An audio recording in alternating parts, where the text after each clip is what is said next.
Right now, someone in Australia is finishing a double shift at Woolies, clocking off at 9 p.m. with $24.95 an hour in their pocket, wondering if they can afford to grab a servo pie on the way home, or if that $3.50 is the difference between making rent this week and not making it. And right now, someone else just wrapped up a Tuesday meeting, pulled in more money in that 1 hour than that Woolies worker will see in a fortnight. And that person is sitting in their car in the basement car park of a Sydney CBD building, staring at their banking app, wondering why, after everything, why it still feels like it's not enough. Now, both of those people are real. Both of those feelings are real. And today, we're going to walk through every single pay level in Australia, from the national minimum wage all the way to the top 1%.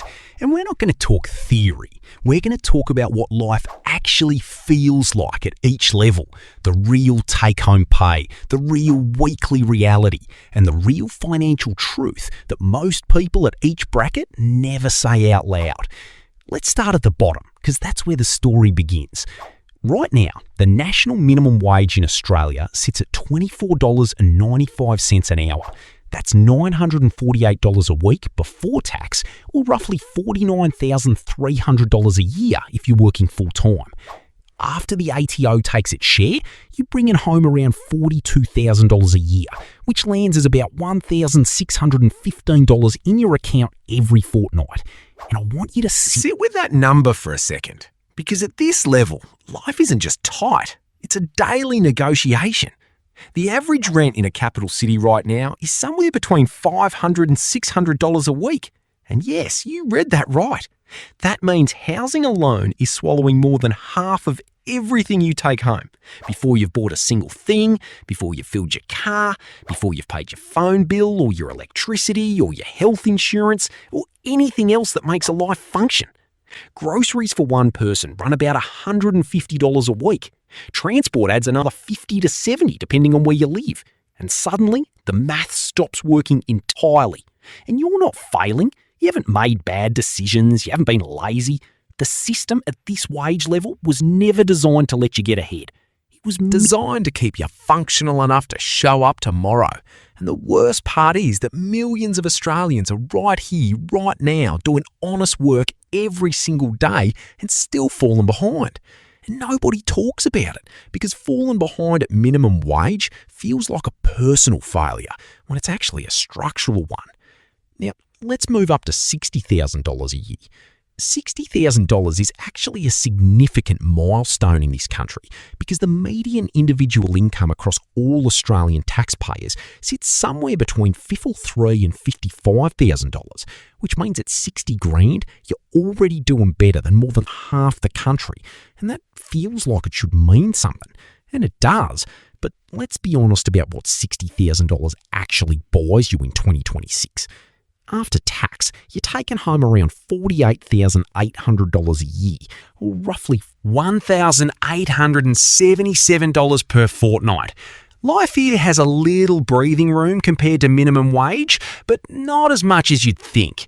You're probably renting, either alone in a cheaper suburb or splitting a place with a housemate. You're driving a car that's a few years old and needs a service you've been putting off. You're cooking at home most nights, and the occasional Friday night dinner out feels like a genuine treat, not a habit. But here's the thing about $60,000 that most people don't talk about. If you're at this level and you're actually intentional with your money, genuinely intentional, not just thinking about being intentional, but actually moving money into savings before you touch it, you can start building something real. Even $50 a week into an ASX index fund or your super on top of compulsory contributions adds up to numbers that would genuinely surprise you over 10 or 15 years. The people who eventually break out of this bracket aren't always the ones who land a massive pay rise. They're the ones who learn to make $60,000 do the work of 80. Jump to $80,000 and something shifts. After tax, you're taking home around $63,600 a year, which is about $2,446 per fortnight. And for the first time in this breakdown, that number feels like it has some oxygen in it. You can rent a decent place on your own in most Australian cities outside of Sydney. You can put a little extra into super beyond the compulsory 11.5%. You can build an emergency fund without feeling like you're starving yourself to do it. At $80,000, you're earning more than 70% of all Australian taxpayers. And that's worth understanding because it means most of the people around you, most of the people you work with, most of the people you went to school with are earning less than this. And yet, $80,000 in 2026 doesn't feel wealthy, does it? And that's because of lifestyle creep. And this is the trap. At this exact bracket, this is where people start financing new cars, start upgrading from a share house to their own apartment, start saying yes to every social event, every long weekend trip, every round of drinks, because finally they feel like they can. And then 6 months later, they're earning $80,000 and wondering why they feel like they're earning 60. The people who actually get ahead at $80,000 are the ones who keep their lifestyle at the $60,000 level and invest the difference. That gap is roughly $15,000 a year.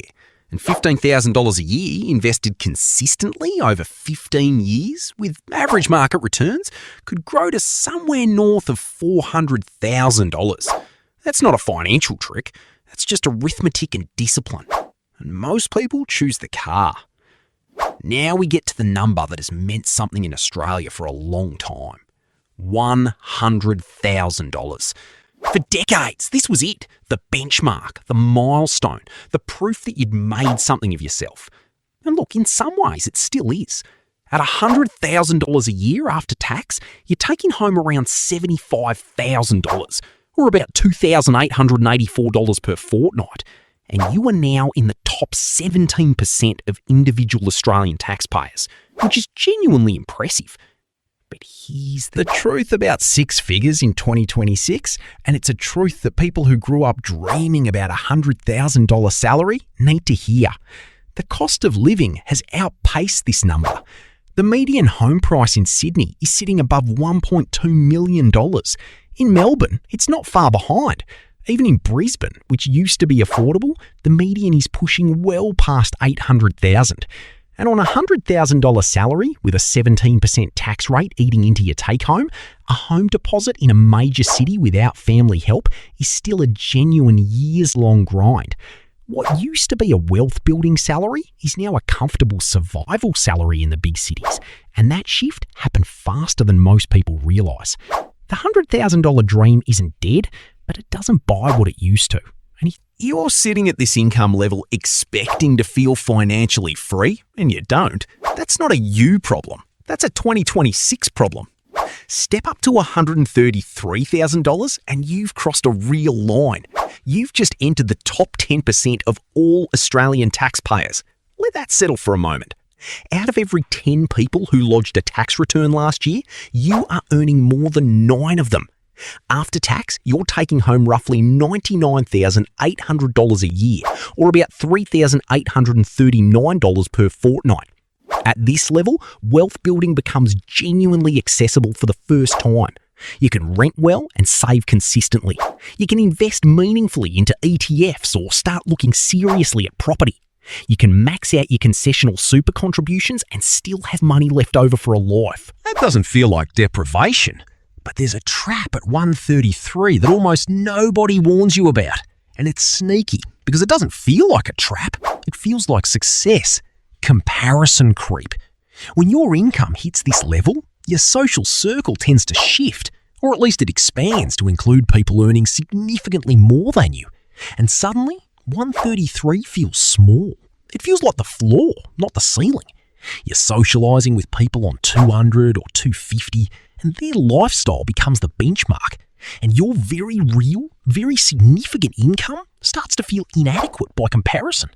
You're earning more than 90% of the country and feeling like you're behind.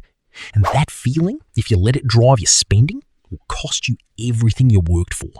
Stay anchored to what 133 actually is, and this income level can genuinely change your entire financial trajectory. At $180,000, you're in the top 5% of Australian earners. After tax, you're taking home about $128,500 a year, which works out to around $4,941 landing in your account every fortnight. Your effective tax rate has climbed to somewhere around 28.6%, which means for every $3.50 you earn, the government keeps about $1. And you feel it at this level. You feel the tax in a way you didn't at $100,000. You start thinking about structures. You start Googling salary sacrifice and franking credits and whether you should talk to an accountant. And the answer is yes, you absolutely should. Because at 180, the gap between smart tax strategy and no tax becomes clear. But here's what's fascinating about $180,000 and the people who earn it. You would be genuinely shocked how many of them still live pay to pay. A big mortgage in a good suburb, 2 car loans, private school fees for 2 kids, a couple of overseas holidays a year, and suddenly $180,000 a year evaporates like it was never there. The income at this level is real. The lifestyle commitments people attach to it are the problem. And that's a lesson most people at this bracket learn way too late, when the commitments are already locked in and the income feels like it belongs to everyone else. Now, let's talk about $250,000. At $250,000, your take home after tax drops to around $162,000 a year. You're paying close to $88,000 in tax and Medicare every single year. Your marginal rate is 45 cents on every dollar you earn above $190,000, plus the 2% Medicare levy, which means almost half of every extra dollar you make goes straight to the ATO before you ever see it. This is where smart financial strategy stops being optional and becomes genuinely essential. Salary sacrificing into super, investing through the right structures, managing your deductions, these aren't things wealthy people do to be fancy. They're things that make a material difference to what you actually keep. At this income level, lifestyle-wise, $250,000 is upper-class income in Australia. Full stop. You can live in a good suburb, drive a car you actually like, take 2 or 3 international holidays a year, and still save aggressively if you're disciplined. And if you're disciplined at this income level, you could be genuinely financially independent within 10 to 15 years, which in a country where the average person works until they're 67 is an extraordinary outcome. And then there's the top 1%, $350,000 and above, roughly 110,000 Australians out of more than 14 million taxpayers sit here. And after tax, $350,000 leaves you with around $220,000. You are paying close to $130,000 a year in tax alone. At this level, money stops being the question and time becomes the real currency. The question isn't whether you can afford something, it's whether it's worth your attention, your focus, your hours, because you have no shortage of income. Have a shortage of the one resource that doesn't scale with salary. The risk at $350,000 that almost nobody talks about is complacency. High earners assume the income is permanent, so they build lives that require it to be permanent. Big mortgage, luxury car, school fees, subscriptions, commitments. And then careers shift, industries restructure, health changes, and suddenly the income that felt permanent isn't, and the lifestyle built around it doesn't have a pause button.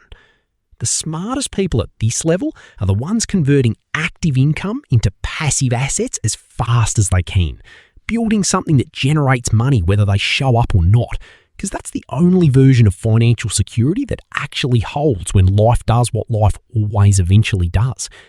So here's what all of this actually means. Your pay level matters. It matters for your take-home, your breathing room. It genuinely matters. But it is not the whole story. And it's not even the most important part of the story. Someone earning $80,000 with a real savings rate and a long-term plan will build more genuine wealth than someone earning $200,000 who spends everything and feels too busy to think about it. The gap between where you are right now and where you want to be is not purely an income gap. It's a behaviour gap. It's a strategy gap. It's a what are you actually doing with what you've already got gap. And that gap, wherever you are on this scale, is closable. It just takes one decision to start closing it. If this shifted how you see your pay, subscribe to the channel and turn on notifications because we're just getting started, and I'll see you in the next video.